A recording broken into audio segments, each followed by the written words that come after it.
Kaugnay ng detention ni Gigi Reyes, Atty. Gigi Reyes, makakapanayam natin si Jail Inspector Aris Villamir, Villa Esther, tagapagsalita ng BJMP NCR, na kinokontak natin kahapon. Magandang umaga, Inspector Villa Esther. Good morning. Magandang umaga po sa lahat ng televiewers. Ng unang balita, lalong-lalo na po sa kawani ng BJMP sa buong Pilipinas, sa pangunguna po ng aming Chief Director Juni Dacanay Mamaril, sir, at sa aming Regional Director po si Jail Chief Superintendent, Jail Senior Superintendent Romeo S. Vio. Okay, ito na. Maghahating gabi kahapon nang dumating sa Campagong Diwa si Gigi Reyes. Nadala pa ba siya sa kanyang selda o pagdating niya, sinugod na rin niya siya agad pabalik sa ospital?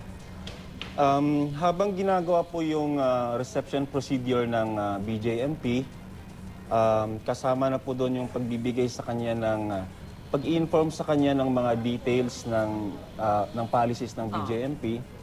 Bigla na lang po siyang nangisay at nawalan ng malay. Nung chinek po yung kanyang BP, umabot po ng 170/110.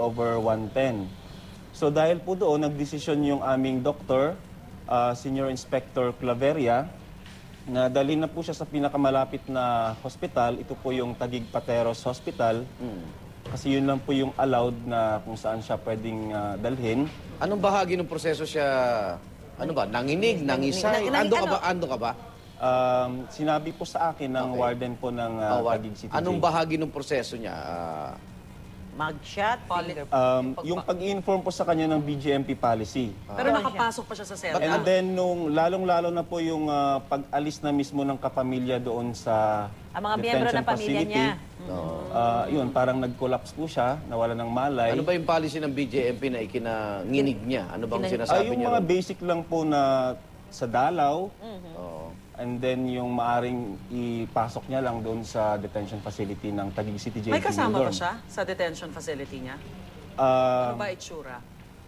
Yung detention facility po ay may sukat na 1.5 by 6 meters. Ba, ang lita. Opo, kasya po doon yung apat. Ano yung pahaba? Patayo. Pahaba po. May tatlong bunks, may Alaw isang kasya patayo. single bunk, and then may isang double deck. Okay. Kasama niyo po doon yung buntis kasi isolation area po ito ng mga buntis. Nakita ba niya yung itsura? At Hindi na po niya nakita. Hindi niya nakita. Kasi nasa Office of the Warden po yung reception procedure ni Gigi Reyes. May basehan ba doon sa sinasabi na tatakot daw siya para sa kanyang seguridad dahil naroon yung ilang NPA detainees? Wala po siyang dapat ikatakot kasi secured naman po yung jail facility ng Taguig City Jail. Pero may in fact, NPA, may nasa NPA loob po doon. ito ng Camp Bagong Diwa.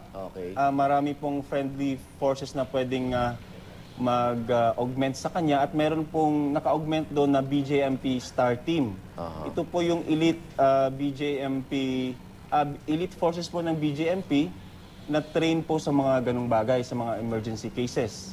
Star Team po yung Special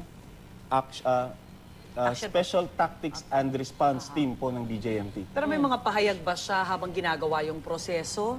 Napapansin na ba ng mga tao nyo na medyo may kakaiba kay Attorney Gigi? Hindi po siya nagsasalita, malungkot lang po yung kanyang mukha.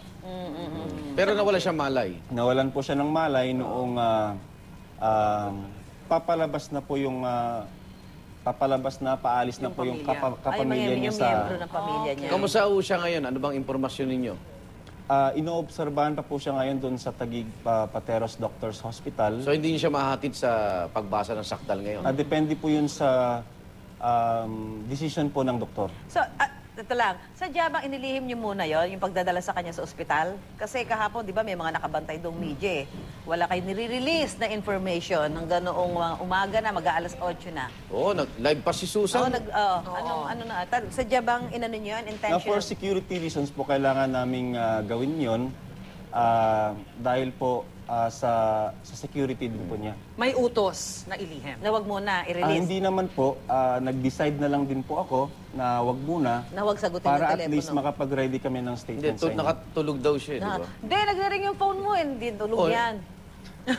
Hindi, tulog ka nga, kaya hindi mo masagot. Hindi, paliwanag ka. Kasabi mo kasi alas 2, bumalik ka ng BJMP, medyo nagpahinga ka na. May iba nang papalit sa'yo nun.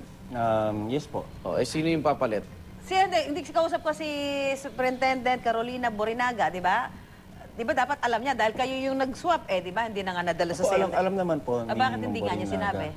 Ayun po, may mga security measures po Security. kaming sinusunod po. Desisyon na rin Opo. nila na Okay. ilihim. So next time, wag na uli ha.